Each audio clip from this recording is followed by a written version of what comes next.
When Henry Cavill first announced his involvement in the Highlander reboot, fans were electrified. Hello viewers. Welcome to our YouTube channel. If you're just joining us, please subscribe and don't forget to turn on notifications bell for more videos. The idea of the former Superman and Witcher star wielding a sword as the immortal Connor MacLeod seemed destined for cinematic greatness. Cavill himself promised a return to the timeless myth of immortality and honor, stirring up nostalgia for the 1986 classic. But now, months into chaos, delays, and controversy, that promise of immortality feels heartbreakingly fragile.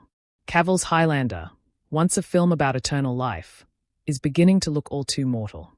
The warning signs started quietly. Production delays, creative realignments, and the now infamous on-set leg injury that sidelined Cavill for weeks. At first, fans brushed it off as part of Hollywood's unpredictable process. But as time passed, the updates grew rarer, the tone more cautious, and the once bold hype began to fade. What was marketed as Cavill's ultimate comeback has started to resemble yet another victim of industry overreach, where corporate impatience, physical strain, and clashing egos threatened to snuff out creative vision. Director Chad Stahelski, the mastermind behind John Wick, had promised a visceral reimagining of Highlander, grittier, darker, and grounded in emotional realism. Cavill echoed that sentiment, telling fans the film would explore what it means to live forever and watch everything you love fade away.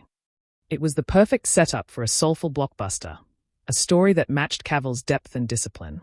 Yet, insiders now say that the production has lost its direction amid pressure from Lionsgate executives who want a more commercial, franchise-ready tone. Henry and Chad wanted art. An insider told Deadline Confidential. The studio wants popcorn. The result, reportedly, has been weeks of rewrites, re-edits, and even talk of reshoots, all while Cavill recovers from his injury and struggles to maintain morale. Crew members describe a mood shift from excitement to exhaustion. Everyone came in believing we were making something legendary, one assistant said. Now it feels like we are just trying to keep it alive. Adding insult to injury, Highlander's marketing team has gone silent. No teaser, no poster, no press release. The studio, which once flooded social media with Cavill's sword training clips, has vanished from the conversation entirely. Fans who once flooded Reddit and X, formerly Twitter, with excitement now share anxious theories. Has the reboot been delayed indefinitely? Is the film being retooled behind closed doors? Or worse, has it been quietly shelved? Then came Cavill's haunting Instagram post. Even legends fall before they rise again. A single sentence, but one that sent shockwaves through his fan base. Many interpreted it as a cryptic admission that Highlander was in trouble. Others saw it as a sign of hope, that Cavill, like the immortal he portrays, was preparing for a resurrection. Still, the post only deepened the mystery, confirming that something serious is unfolding behind the curtain. Whispers from production insiders paint a grim picture. Insurance claims, stunt cancellations, and crew changes have ballooned the budget far beyond expectations. Every day the cameras don't roll, the film bleeds money, one source revealed. And right now, no one knows when Cavill will be fully back on set. Even more troubling are reports that the film's tone has shifted drastically in editing. It's not the same Highlander they started making, says a crew member. The original cut had this poetic, tragic feel. Now, it's been chopped into something louder, simpler, something that feels mortal. And that's the painful irony. A movie about immortality, endurance, and eternal legacy may itself not survive Hollywood's modern machine. Cavill, who once carried the hopes of fans eager to see him rebound after losing Superman and The Witcher, now faces yet another uphill battle. The man who built his career on portraying indestructible heroes is once again proving that even the strongest can bleed. Still, all hope isn't lost. Stahelski is reportedly fighting to protect his original vision in post-production, and Cavill's recovery is said to be progressing steadily. A few optimists within the crew insist that the film will eventually make its debut, maybe later than expected, but on Cavill's terms. He's not done, one close collaborator said. Henry believes in this story. He's going to see it through, even if it takes forever. Whether that belief is enough to save Highlander remains to be seen. For now, the film stands as a fragile paradox, a tale about eternal life that may never live long enough to see the light of day. As one fan poignantly wrote on social media, He promised us immortality, but Hollywood keeps proving that nothing lasts forever.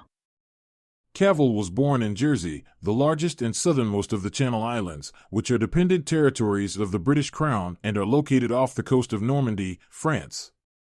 He is the fourth of 5 sons of Marianne Cavill, née Dalglish, a secretary, and Colin Cavill, a stockbroker. The family lived in St. Helier, where Henry Cavill grew up playing computer games with his brothers. At age 13, he left Jersey to attend the Stowe School, a boarding school in Buckinghamshire, England. At Stowe, Cavill developed an interest in acting and participated in school productions, including Grease, A Midsummer Night's Dream, and Tom Stoppard's Dog's Hamlet. At age 16, he and his classmates had the opportunity to be extras in the movie Proof of Life, 2000, starring Russell Crowe. While on set, Cavill introduced himself to the recent Oscar winner, who encouraged him to pursue acting professionally. Cavill soon landed a role in Vendetta, 2001, followed by another in Kevin Reynolds' big-screen adaptation of The Count of Monte Cristo, 2002. For the part of Albert Mandigo, Cavill, who has said that he was teased for being overweight as a kid, was encouraged to lose several pounds. In addition, Cavill had guest roles in a number of British television shows as well as supporting parts in the coming-of-age film I Capture the Castle, 2003, and an adaptation of the Celtic romance Tristan plus Isolde, 2006. During this period, Cavill auditioned for several iconic roles, including Superman and James Bond, which ultimately went to Brandon Routh in Superman Returns and Daniel Craig in Casino Royale, both 2006, respectively. Those setbacks led him to consider following in the footsteps of 2 of his elder brothers and joining the armed forces. In 2007, however, Cavill garnered his first leading role in The Tudors, a cable series following the exploits of Henry VIII, played by Irish actor Jonathan Rhys-Meyers. Cavill portrayed Charles Brandon, a loyal courtier to the king. The series helped make Cavill a familiar face, and during its 4 seasons, 2007 to 10, he also appeared in such films as the adventure fantasy Stardust, 2007, and the Woody Allen comedy Whatever Works, 2009. After The Tudors, Cavill proved his skill as an action star, playing Greek hero Theseus in Immortals, 2011, and the son of a CIA agent, played by Bruce Willis, in The Cold Light of Day, 2012. In 2011, Cavill announced that he had been cast as Clark Kent/Superman in Man of Steel, 2013.